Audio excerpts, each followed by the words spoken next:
is a walkthrough of the bank problem.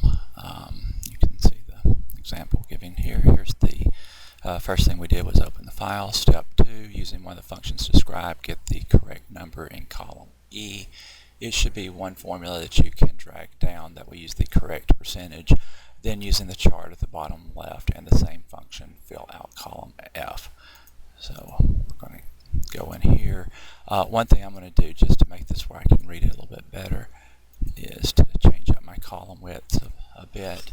Now that I've got that done, column E is the interest rate we're looking for. What I'm wanting to do is to check the loan term, compare it down here, and then return the correct interest rate for that. And then I want to write this in a format that I can just copy it very easily. So there's two ways I can do that. I can do the match index, or I can do the VLOOKUP. Let's go with the simpler VLOOKUP for this walkthrough. I do the VLOOKUP. The value I want to look up is the 30 there. And then based off that value, I want to look in this table array here. I'm not going to select the headers or it will not run correctly. I am selecting the whole table array, not just 2 columns, because I'm going to look something up using the same formula in the 3rd column in just a little bit. So I'm looking up the table array there though, and I'm wanting to get the interest rate, which is in the 2nd column. So my column index sum is 2, and I only want an exact match, so that will be the false. Once I do that, you'll see that it does look up the rate. As I copy this down, I want it to keep looking in this table, but I want this value to go down. So for the 30, where I'm looking at that 30 in row 4, when I drag it down a row, I want it to look up in row 5, and then another row is 6, so on and so forth. So I'm not going to put a $sign in front of the 4.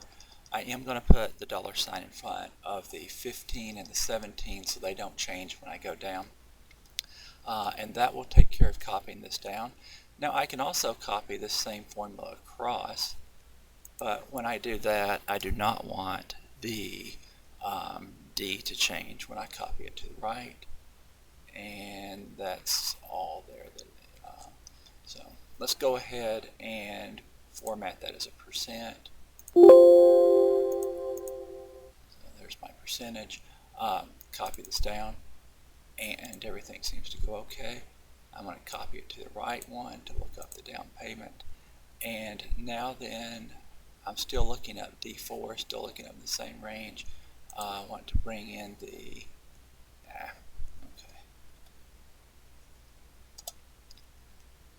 Did not put the $sign in front of those for the table. My error.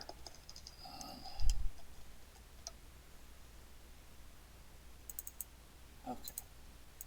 Now I'm going to copy that across. We'll see that it is still looking up the 30, which is good. It's still looking up in the table. I need the 3rd column, and where the down payments in dollars, and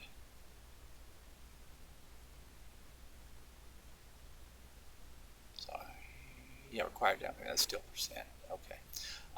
So that's still a percentage, but we're going to put that to dollars because to get our down payment, we're going to say that it's the percentage times the selling price, and that equals our down payment amount. And then if we copy that down, we'll see if this makes sense. Yeah, so that looks pretty good as far as all of this goes. So there's our down payment function, and there's our percent. So we knocked out those two fairly quickly.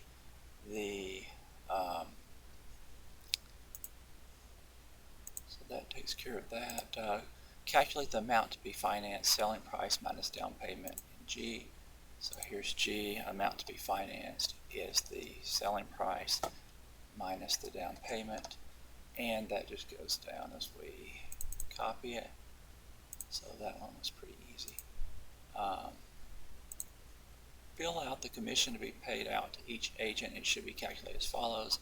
They get paid only on the amount to be financed. They actually get paid. Okay. I'm going to copy this just so I can see it easier on the other page. I'm going to not keep it here. This is just for me to be able to to view it easier, go ahead and wrap the text and put it there where I can see it. Okay, so commission we pay for each agent, 2.5. I don't see these over here anywhere. So since I don't see those, I want to make a field here. So I'm going to go ahead and put this as the sales minimum. And I also want to know the commission rate. And if they have 0 sales at a minimum, then they get the 1.5% commission. If the amount is equal or over 200,000, sorry, no, that's right. Okay, so it's equal or over 200,000, then the percentage is 2.5%. And I'm just getting this from the formula here. Those are going to be my percentages, my dollars, and I'm going to make this look a little bit better by getting rid of that. These I want to. Okay. So now I have my commission rate and my sales rate, and that looks fine. Go ahead and wrap these just so I can read them better. Okay, now that I have my commission and my sales rate in there, let's go ahead on this top one and let's put the commission to be paid out is equal to, now I only have 2 numbers here, so I could either do this as a VLOOKUP or I could do it as an if statement. Either way is fine. I've already done a couple of VLOOKUPs. Let's just do an if just to do something a little bit different. So if, and here's where I do my logical test. So if the amount to be financed is greater than or equal to the sales minimum, then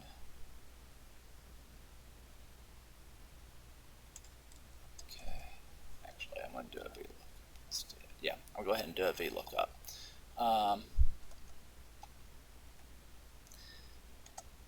Either way would work, but I'm going to do the VLOOKUp. Just it's cleaner that way. I'm going to look it up in this table right here, and then that should return the second column. And earlier I did a exact match. Now I'm going to do an approximate match because I don't want it to have to exactly match these. I'm just checking for the range of it. And the commission rate there is 1.5%, which is good. So that seems to be what I would expect it to be. I'm going to copy this down, but I do need to anchor my values there. And let's just copy down and see how close we're getting. There's one that's over 200,000. Yeah, everything's looking good on that. Just to error check, I'm going to go down one more here, and let's do if it's 199.999.9, then it still stays there. But okay, so it's working fine. Get rid of this, and you notice it says over 2 or equal. So I did have to check that 200,000 and make sure that that did account for the equal. But my commission formula is working for the amount of commission, so I can get rid of this. Now I don't just want to know what percentage they're getting, I want to know the dollars, so I'll multiply this by the amount to be financed. Okay. And as I copy that down, as I copy that down, then I want the, let's go there, the G4. Yep, everything looks good. Okay, so that is my commission that the salespeople get paid. So,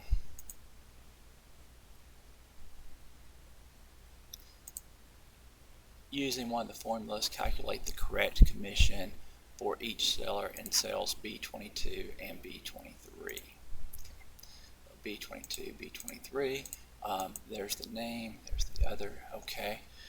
So what I'm wanting to do on this is I'm wanting to sum these, but I only want to sum it for the person here. So if I type equals sum, I'll look and I'll say, oh look, here's an if. So the sum if has a range. This is the range I'm going to check for a value. So there's my range for where the selling agent is. And I could put John in there and just type that. And then I want to sum the range. And that gives me the correct numbers. However, we don't want to hard code, which means to type a value in like that when we can avoid it. I'd rather do a cell reference. I get the same number, but now there's some versatility in it. This works a lot better as far as all that goes. If I look up here, the area where I'm looking, I want to stay the same. So let's put a $ in front of the 4, the 12, the 4, and the 12. The A22 I want to change when I copy it down. And there we go. And the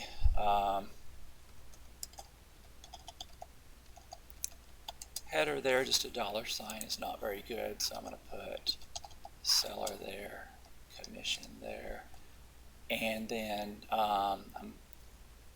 so there's the commission for each seller that you can see there, and then I want to count how many they sold as well, and the property sold is the count. So I can use basically the same formula, except for now it's just summing. I'm going to want to count. So equals COUNTIF. And then the range I'm wanting to count is here. And the criteria is I only want to count it if it equals John there. Okay. And I'm going to go ahead and put the $, so I lock in the range.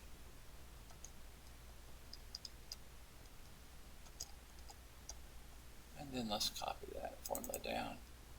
And we see we have 9 different properties there. This adds up to 9, so that's good.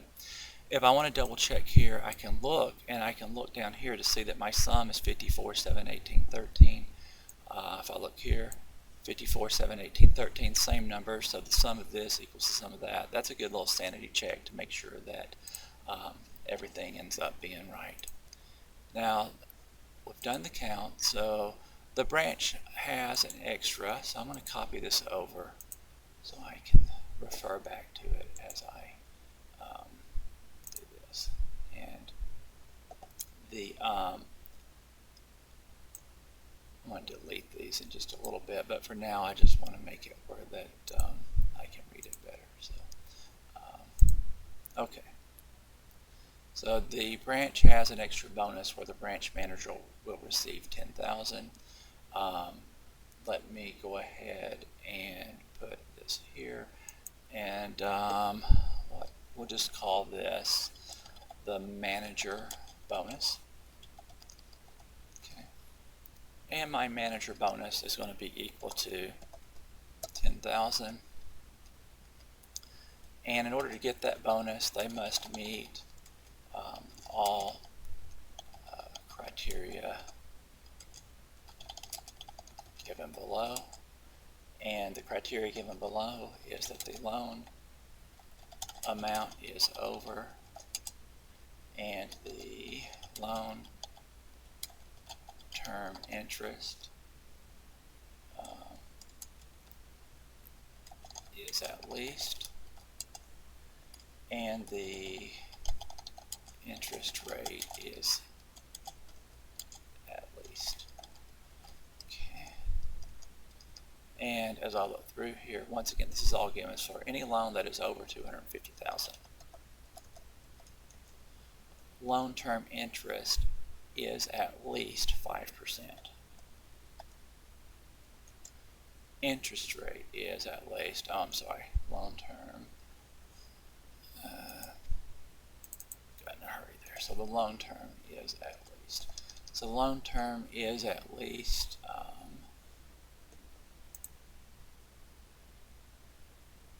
20 years, and interest is 5%. So 20 years there, and the interest rate is 5%.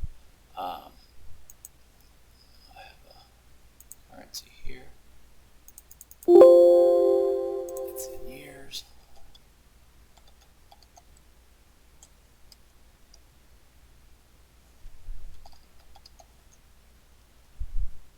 If I wanted to specify years here, I could.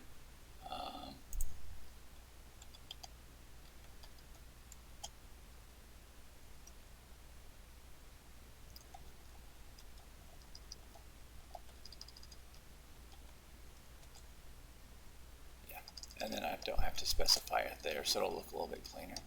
Interest, but I have to specify it somewhere so that I know what units I'm looking at. Okay. And the bonus is in dollars as well. That's all the information I'm going to need to do my bonus up here.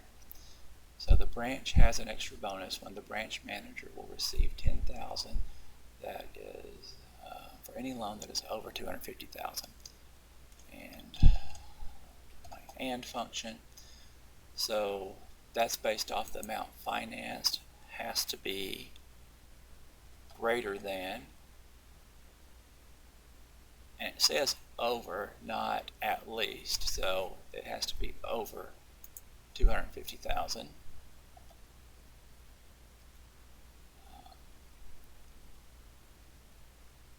Interest rate of 5% or more, so the interest rate has to be greater than or equal to the 5%. Okay. And the loan years has to be 20 or more, it says. Equal to 20.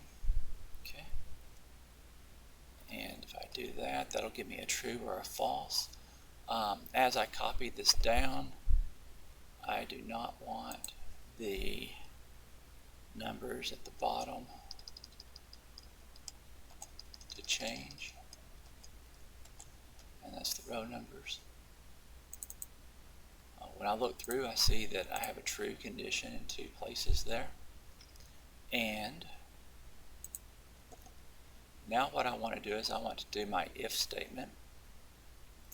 And if this is true, then the manager gets the bonus. If it's not true, then they do not get the bonus. So based off that, I can go here and I can say if the logical test is so that if this value here equals true, then there's a 10,000 bonus. Otherwise, now I could type no bonus here if I wanted, or I can just put a 0. I'll go ahead and put a 0, but like I said, if you wanted to type no bonus or something like that, you could as well. And as I look here, I notice that there's no $sign there to make that a mixed reference, so I'll put the $sign there. Everything looks good. So you'll see that these should be zeros and these two should be 10,000. And they are. And we need to have that in dollars. And so we have this in dollars. These are in dollars. I have 2 different ways I'm doing. I don't care which way you do the numbers. You can do them as currency or you can do them as accounting, but they do need to be in some type of format that shows the $signs, and they also need to be in a consistent format. So if you use one, you need to do it the same way for the other. This one's got the wrong one as well, so let's go ahead and be consistent. Okay, looks like we're being consistent here. I've got that working, so I'm going to just go ahead and delete that. I had some merge cells, so I just deleted the whole column. Okay, let's look at our next instruction then, which is just to format the worksheet. And I'm going to go through, and I know that one thing I need to do to format the worksheet is I need to have a better title here, so I'm going to call this my bank homework for MIS 182, or I can just call this bank homework. That would work as well. And then two more rows there. That is bank homework, and I'm going to put MIS 182 bank homework, and as of, and I could do as of period ending, completed on, but I need to put some type of February 10th, 2017. And I'm going to want to center these. And when possible, I would prefer not to use the centering or doing the merging. It's good to know how to merge the cells. You can also merge it another way. It's good to know how to merge the cells. But I'm going to center across the selection so that I don't have to use the merge. And I can just, I also want to make that a little bit bigger, so let's try 14. And I want to make it bold. I'm going to copy that format, and then I'm going to go ahead and do that. And that looks good enough for what I'm doing here. Now, there's something else we could do this with as well, which is we could put some of this information in headers and footers, but I'm not going to do that for now. So I can format as any of these tables and just kind of see how it looks. Avoid using one with a lot of dark backgrounds or dark up on your header rows, because those are hard to print and they would not look good printed. Something like this is pretty decent, or that. Let's try one and see. Now I have headers there, so that's good. And it automatically knew which table I was doing, and that looks pretty good on my formatting. I don't want my filter things there to show up, so I'm going to go here to the data. I'm going to remove the filters, and this is a little bit too wide. Let me just go through and make some of these a little bit narrower just to see how to do. I might change it later based off what's below it, but for now I'm just trying to get the top part looking good. And down payment, let's make that column still a little bit smaller. Amount to be financed.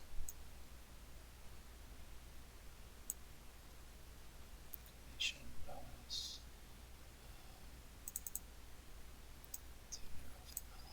Okay, there. I like that. I'm going to go ahead and center these. See how that looks. I like that better. Usually on this one, if I center it and get it away, it looks kind of broken when I center it. I don't like how that looks. I prefer it over there. That's somewhat of a personal preference. But this is kind of how I like it. So that looks pretty good. That would print well. So I like that well enough. Yeah, that looks good. So the next thing I would do would be this same formatting style. I could go down here and use it. Now I could also custom format if I wanted to, but in this case I'm not going to do that. I'm going to go ahead and wrap these just in case they need wrapped. And so we've got our loan term here. That's good. I'm going to go ahead and bold my headings. My interest rate looks good.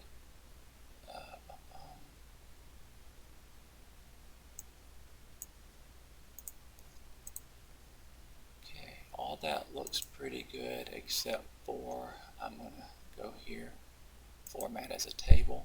Whichever table format you used up top, use that same one again. I'll do this, and once again I want to go to data and get rid of the filter. oh, I accidentally used the wrong one, but that's no big deal. I could undo, I could hit Control Z to undo, or I can just go back over here and select the one that I should have selected. And that looks fine. It did make that a little bit smaller than I would like. So, okay. It didn't do me a lot of good to change that. It's going to change it again when I do this next thing. But let's just go ahead and do all my tables formatted at this point. Okay.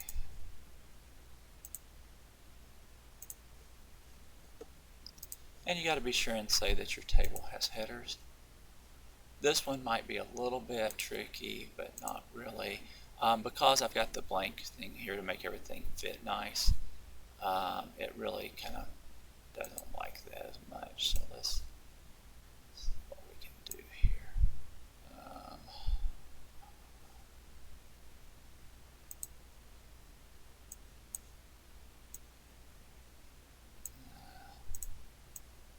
Go ahead and do this and say that we do have headers. And okay. See what happens here. We'll start with this one. It's going to be the hardest one. So that looks fine. And will it let me? So it doesn't want me to delete that because of this all being technically one row there. So okay. Let's go through and do these real quick. Get rid of my filters so those look better. Get rid of my filters so that looks better.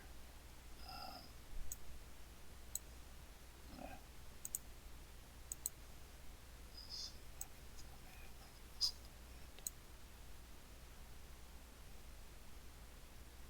Okay, that looks okay. And I don't want that line to the right there, so I can go up here.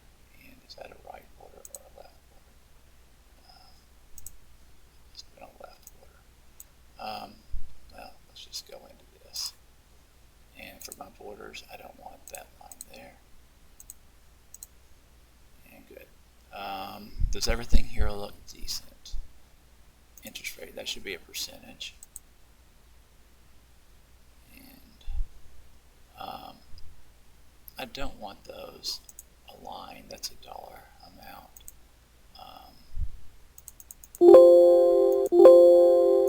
Yeah, when I copied the format over, that caused a few problems.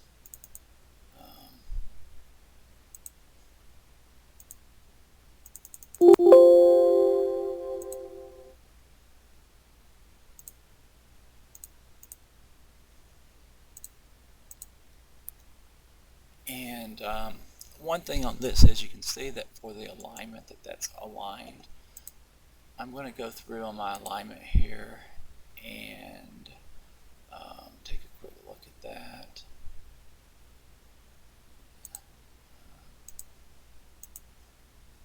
Good. Now, this is all aligned well. I like that. That looks good. And okay, I'll select all of this, drag it up here just for a little bit of symmetry. The other way was fine too. Okay, everything there looks pretty good to me.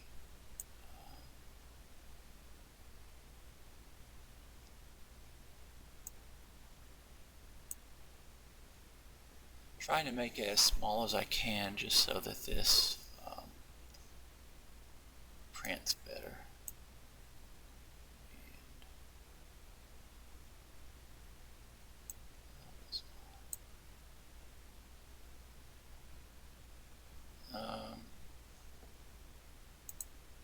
Wrap that.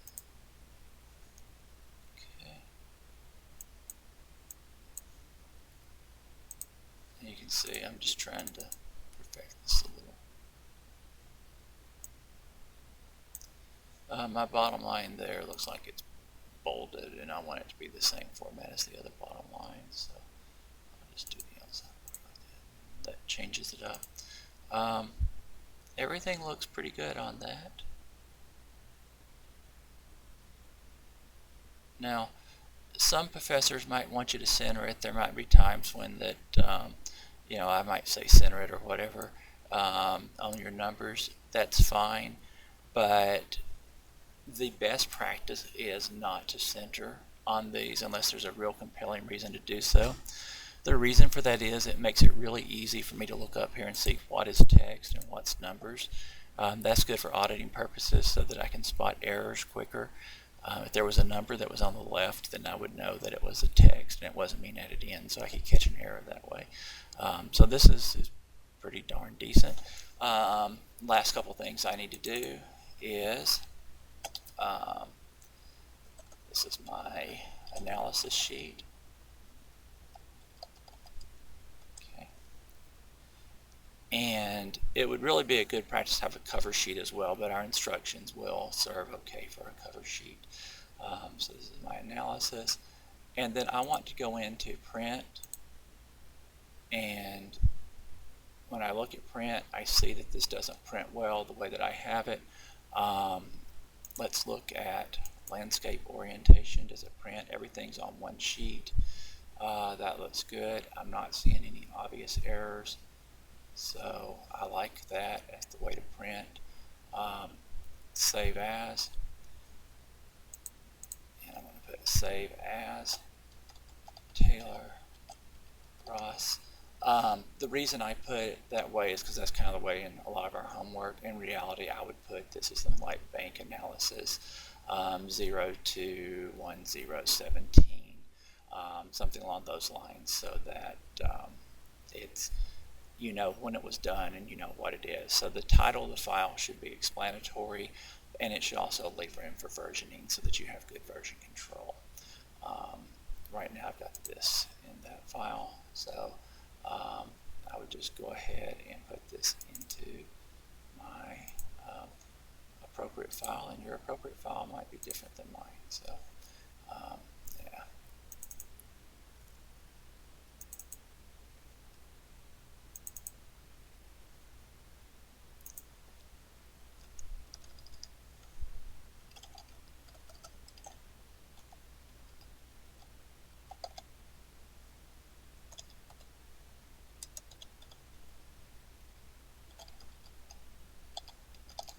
And in your case, like I said, is just putting that so we can tell our files apart. Okay, so that's all there is to it. Hope that serves as some help.